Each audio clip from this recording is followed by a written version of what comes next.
I'm Charles Max Wood. I'm going to be talking about how not to do SOA, or service-oriented architecture. I'm going to give you some examples of things that have caused me and the teams that I've worked on when we've done service-oriented architecture some pain, and then I'll give you some examples of things that you can do to make it better.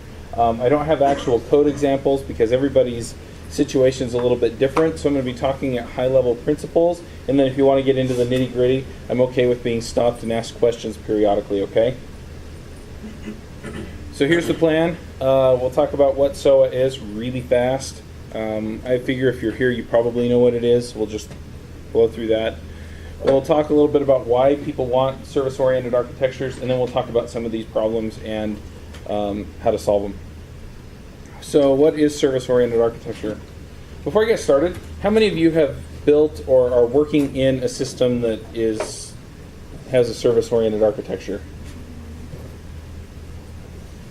So a handful. So this is an example of one that I'm building, and this is my own thing. I guess it's kind of hard to read on the screen, but you kind of get the idea. You have a whole bunch of services, and they all work together in order to make some cohesive whole or a cohesive application. Now, some of these, like, so this is for my podcast network. I do podcasts about programming. So like the store, all I really wanted to do as far as the rest of things go is just feed analytics back. Otherwise, the user can just come into the store and buy stuff, right? But, a lot of these other systems, this is going to make queries to the media is going to send information to the analytics, single sign-on is a part of everything, so you kind of get the picture. Do you have an ESB? What? Do you use an ESB? ESB? Enterprise Service Bus? Nope. Okay. I've seen different systems use... So that's another implementation detail that sometimes is important, sometimes isn't. And I'll talk about that when I kind of get into asynchronous and synchronous and all that stuff. So why do you use service-oriented architecture? Well, sometimes it's nice to have an app that does everything, and sometimes it's kind of a pain. I actually have, in this example, I have a Leatherman at home. I don't even know where it is because 99% of the time, all I really need is something to cut something open with, right? So in those cases, pulling out something bulky and unwieldy like this just doesn't make sense, something that does a million jobs. I just want something that does one job really well. One other example is the fact that a lot of times I'm working on my car and things are bolted together, so you have a bolt and a nut. And if you have one everything tool, you're not going to be able to get it tight because you need two specialized tools, one to hold the nut in place and the other to turn the bolt. So this allows you to have as many of the different kinds of tools as you need and to scale up nicely that way.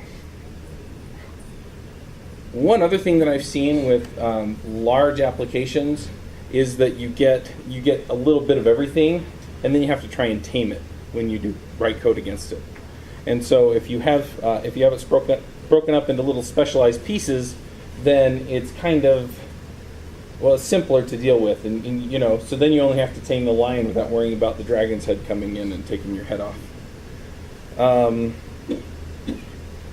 Another problem that I've seen with large applications is coupling. So this is connected to that, tied to that, tied to this other thing, and so then I change something in the middle, and it breaks half of my app. And so if I have small services with focused areas of functionality, then you don't get these big messes of things that are all tied together. The interactions are either maintained inside the service or they're maintained external to the service and only within a narrow scope. And so it's easier to figure out what you're doing and where you're going with things. Any questions so far?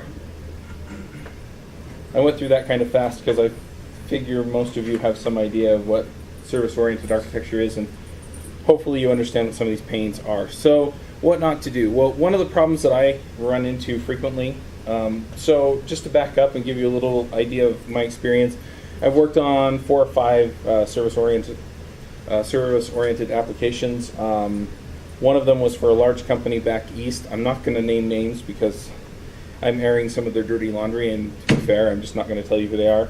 But anyway, it was a mass of these monolithic apps. So they took this. Ideally, you want something more like that. You know, you have these little apps that you can just train. And they wound up with something more like this, okay? And, you know, it's kind of a pain because then it's like, okay, well, I know what this one does. And I know what this one does. But somebody specialized in like some little corner of this one. And somebody else is specialized in another corner of it.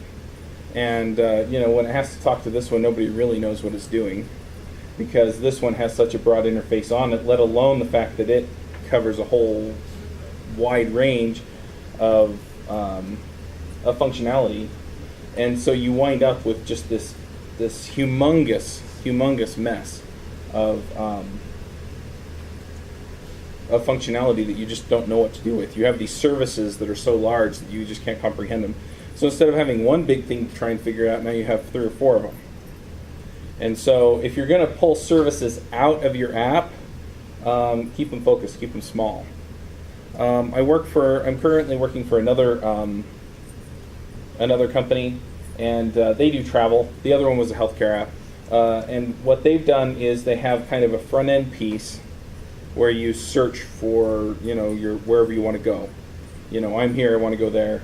And what happens is it goes back into this service. Now this thing is the beast, okay? But then if it's going to go and gather information from agencies that provide them data, then they have a service for each one of those. So they're all very focused, they're very light, they do just one thing, they go and talk to that other service, they're like, hey, I just need the data for this kind of itinerary on this day at this time for this many people, and then they pull it back in, and then it gets sent back to the user. So, you know, they have one big app, and actually over the last week we've actually done this. So we've made it 2 smaller pieces. This one is actually fairly focused. It's almost one of these, okay?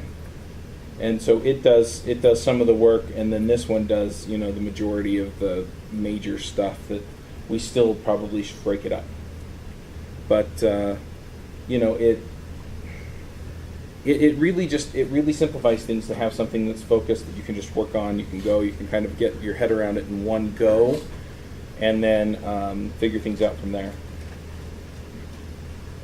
Any questions about that so far before I move on?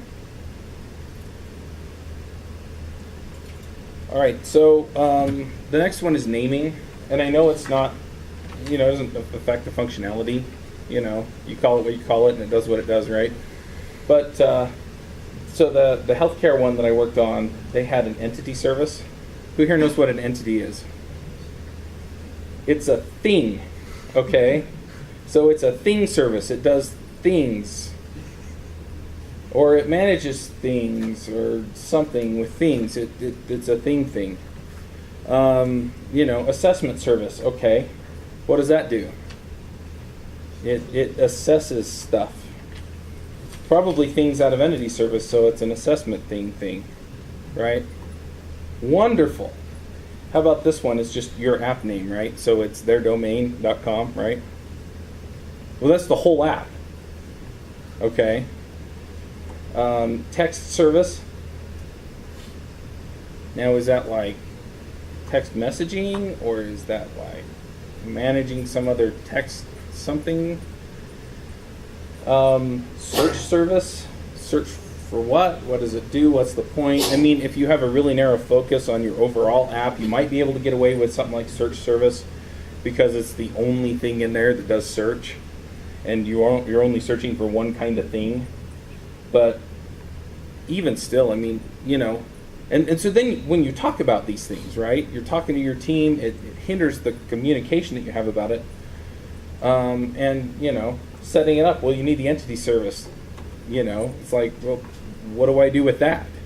You know, where if it's a specific agency service or a specific functionality service, you know, where it sends out emails or does newsletters or something like that, and it explains what it is, then you have a much better conversation. Okay, I know why I need that. I know what to do with it. I know what kind of endpoints I'm going to see on it. So this is where I always wind up. No matter what I'm doing with a service-oriented architecture, this is where I wind up. So devchat.tv is a domain that I own. It's a service that I'm working on right now. It's going to be a service-oriented architecture. So accounts.devchat.tv, I think that's a pretty good name. Or I used underscores in GitHub because I didn't want the dots. But I bet you can guess what that does, right? It manages accounts and it does OAuth. So pretty simple. Subscriptions. People sign up for subscriptions, manage subscriptions. That's it. Devchat.tv. So yeah, so I should probably have called this devchat.tv so that you understand that it's the front-end website. If you have some data source domain, that's the way we name them for the travel agency I'm working for. Newsletter mailer. Any doubts about what that does? RSS feed crawler. So you have these names that kind of set the stage for what it's going to do, and you can have these conversations about it. People have these services, they know what the job is, and you know, it just works. So here's another one I love. How many of you have worked with different sites that use different ways of doing their APIs? Feels like you need a different tool for each one, right? And I mean, even if you're lucky, you need a Phillips head, a flat head, and a wrench or pliers or something, right? But even these are different sizes, so you might just strip that out by putting the wrong size drill into it, right? So they all have different interfaces. And if you have this issue within your application, you never quite know how you're supposed to talk to your services. Has anyone experienced this? No one? Yeah. It's just me? Definitely experienced it. Right, so one's using SOAP, one's using REST, right? Or these guys, so the way that their system got built was initially they kind of built a basic just one of these, right? And then they decided that they wanted to add this functionality on, and why not add a service? Okay, because SOA is cool. And so they went ahead, and I think you're expecting me to say they built this one, but they didn't. They hired another company to build this one for them. And then they hired a different company still to build this one for them. And then somebody else extracted this one. And so you can imagine that, the interface to this one looks a lot different from this one. But they give them all the same guideline, right? Use REST. But there was no set standard for them to follow so that they could say, hey, we expect it to authenticate this way. We expect the permissions to be handled in this way. We expect the interfaces to be designed in a particular way. We want to manage and use our entities in this way, pull the data out in this way, give it to us formatted this way. And so if you can standardize all of that stuff and make it really easy to understand, then your interfaces become very clean. Kind of like that. Okay? The other thing, and I don't have a slide for this, but the other thing that really pays off is then you can build abstraction layers over them. Okay? So you expect them to function in a specific way, and you expect to be able to pull the data or give commands to the other services, and you know how that's supposed to be done, so it makes it really easy to write that layer over the top of it, and then you have this nice, consistent API to write to instead of, having to go out and make HTTP calls or putting stuff on your enterprise service bus or whatever that you have. So it's really important to have this because, just the way that your team needs to be able to communicate well about what it's doing and where all the gotchas are, the same thing has to happen with your services so that they all talk the same way, they use the same language. Set up and deployment. Has anyone tried to set up an SOA app, like on your first day on the job? You need like 10 services running, right? And they have to be set up the right way. And the one that's a big mess, they had a big configuration service. So you actually had to get in there and set like some arcane value to 1 in order for it to work, because if it didn't, then you were out of luck. Why can't I get the data out of the entity service? The things out of the thing. And, it's like, oh, well, you need to go in and you need to set up these variables in the configuration. And then on top of that, when I made the request, I actually had to send it some kind of funky authentication thing that I had to set up every time, because if I didn't, then it would lock me out. And so setup's kind of a pain. Now, I stole this from a friend of mine. His name's Cliff Ravenscraft, and he sells equipment for podcasters, but I like the illustration. So imagine you have a setup like this, okay? You want to go ahead and plug this stuff in. So you've got your mixer, and you've got your, I don't even know what that is. So that's the back of the mixer. Oh, it is the back of the mixer. You've got your compressor limiter gate, headphones, all of this stuff, right? Now imagine that he just shipped you the equipment and all the wires and said, yeah, it works, right? I mean, this has been my experience every time I've been a new guy on a team with an existing service-oriented architecture. Is here are all the pieces, and we know they go together, good luck. And so you fight it for a day, and then you finally get somebody on the team to take pity on you, and you spend the next day pairing with them to get it set up so it works. Does that sound familiar to anybody? I see some heads nodding. So, these guys have this problem. The other guys had it worse. But these guys have this problem. And yeah, I wound up pairing with 2 different people for 2 different days to get things set up so that I could test one of these that I had built. And by the way, that's how they get you started, is you build one of these, and then once you have it working and testing it locally, so you hit the endpoints and you do all the stuff, then you integrate it with this guy so that you know that it works with the overall system, and then they know they can deploy it. Okay? But setting up this guy was interesting. So I had to go in and I fire it up and, oh wait, you need Elasticsearch. Okay, so I go install Elasticsearch. Well, I used the package to install Elasticsearch, and all the other guys actually just downloaded it and run it out of a local dir. And so, I had to do different things in order to make it work. So, wouldn't it be nice if there was just some standard setup for that, so that I could just go in and say, okay, I need to run the search service, the central service, and then I'm going to run this guy. I set up the 2 config files that tell him where to find this, and then I'm good to go. Right? I also have to mention I've been working for him for about a month and a half, and I still haven't set this one up. Okay. Now there are solutions to this. It's a hard sell, I found, for most companies, but there are solutions to this. One of them is Vagrant. How many of you use Vagrant? How many of you love Vagrant? It's pretty handy. So Vagrant, for those of you who don't know, it is an interface to virtual machine setup. So VirtualBox. They also have Parallels integration, and they have VMware integration. And I believe they also are starting to support LXC containers. If you don't know what that is, that's what Docker is built on. So they're just containers that are built around the Linux kernel, and that's about all I know about them, other than the fact that they're handy. So you use Vagrant, and Vagrant, you can do all kinds of things to set up your server.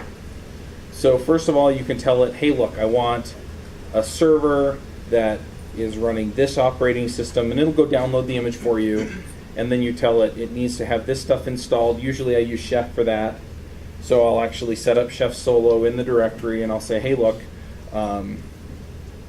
it needs Elasticsearch, it needs Redis, it needs, PostgreSQL if we're using that, or SQLite or whatever. And so it gets everything installed and ready to go. And then, you can also set up a recipe that will go in and pull down the Git repository. Or alternatively, the other thing you can do with Vagrant is in your Vagrant folder, it actually shares that onto a volume in your virtual machine. So you can just have your code there, update it, restart the relevant services, and then you're good to go. But the thing is that then effectively you have a system where the setup instructions are go clone the repository with Vagrant and Chef in it, and then run Vagrant up. Okay. So then you have a system that's running, and then all they have to do is work on the relevant pieces that they have and make sure that it integrates nicely with the rest of the system. Does that make sense? Okay. Barring that, give good instructions. Okay? And not just good instructions on here's how you set this up, go check this out, go check that out, go check this other thing out, go install these packages, make it run. But, give them some explanation. If you run into these problems, here's how you solve them. We expect this kind of functionality from these services. So, you need these running in order for these other things to work. And that way people can kind of get oriented, at least from the standpoint of, I've got 5 services, and now I know how they all play with each other. And then, you've also got the other end of things where I've got 5 services, I know what they do, and you can kind of build things up from there. Any questions about that? Or about Vagrant or Chef or anything like that? All right, let's talk. Oh, was there a hand? No? Okay. Synchronous versus asynchronous. How much of your app do you think should be synchronous?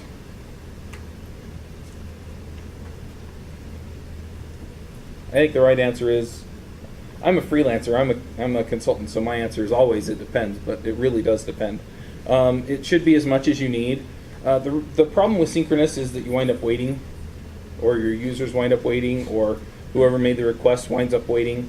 And so you're better off just, making as much of it asynchronous as you can, and then that way, like requests for data, or something where you tell it to go off and do something, and then come back and tell you it did it, and then you can report that.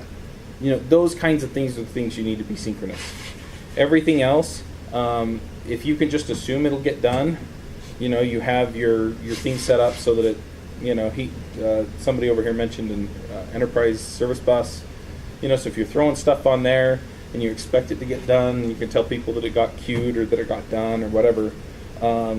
But the nice thing is then if it gets backed up, then you can figure out how to solve it. If it, and people aren't waiting for a half hour for stuff to get done, basically. So if you're not working synchronously, then what I recommend is a queue. I'm not in love with the idea of one big queue for everything, but if your services are simple enough, you can get away with that. I wind up tending to set up queues for the different types of jobs that I need done, or the different types of communications, or sometimes for the different services. And that way, everything just goes to the right place, and nobody has to filter anything because your queuing system already uses that. And I can talk about some of those things in a minute. I just realized that I went through my slides a little faster than I expected. But I have done quite a bit of this, and I'm happy to answer any questions or talk about it. Those are the big ones that I've run into. So if you have any questions, I'll take them. Otherwise, I'll probably let you go a little bit early. Anyway, I'm Charles Max Wood. I'm on Twitter. This is where my podcast will be, probably on Monday or Tuesday. And if you have questions, you can get a hold of me. And I'm a freelancer, so feel free to contact me if you want to hire me.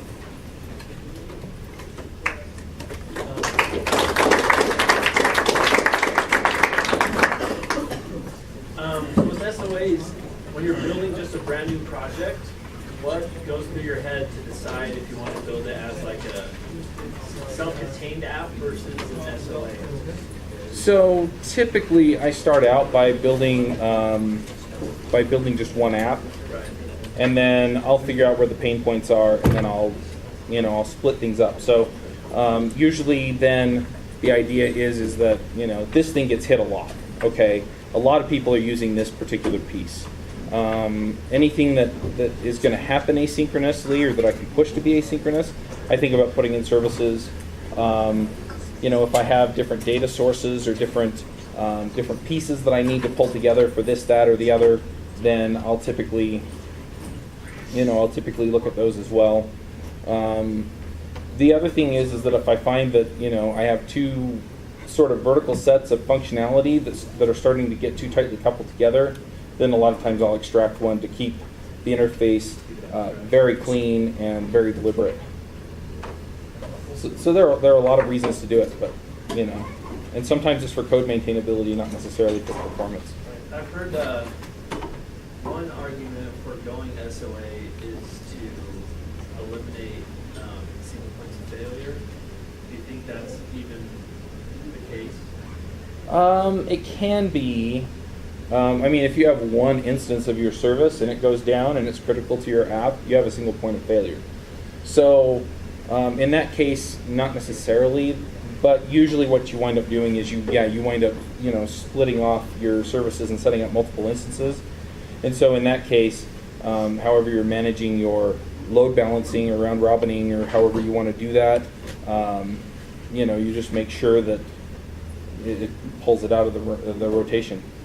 And so then you don't have a single point of failure because, you set it up to fall back to specific servers if the load balancer fails, or, if one of them goes down, then your load balancer will clean that up.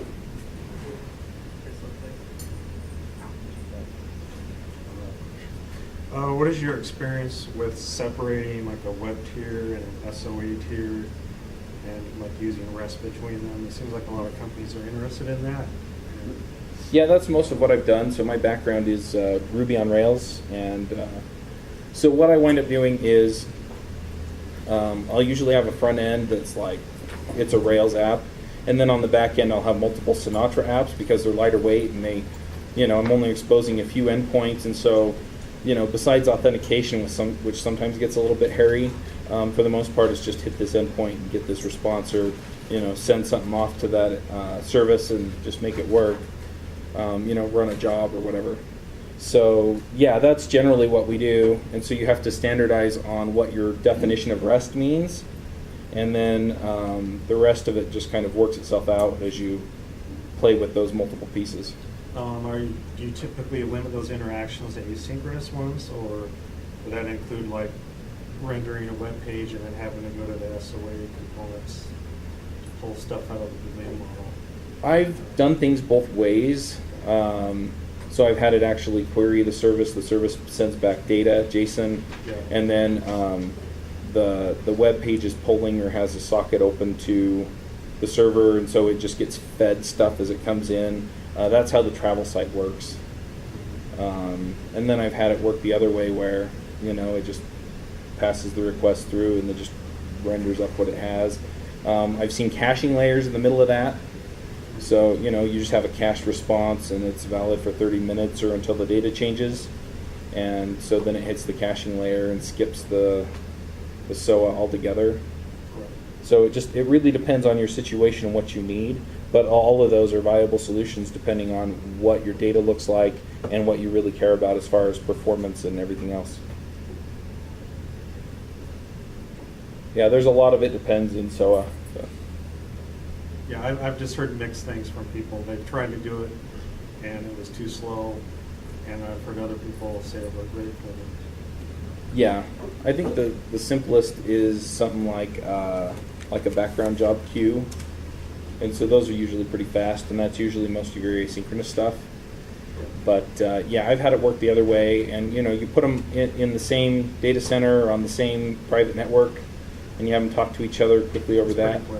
And a lot of times that works out well. And in a lot of cases, you don't really have a choice. I mean, with the number of booking agencies that the travel site connects to, there's just no way they can put all that on one app in one server.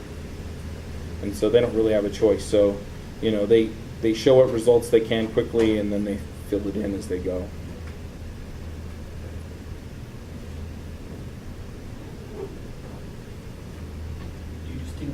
How do you treat strictly internal services versus outward-facing services?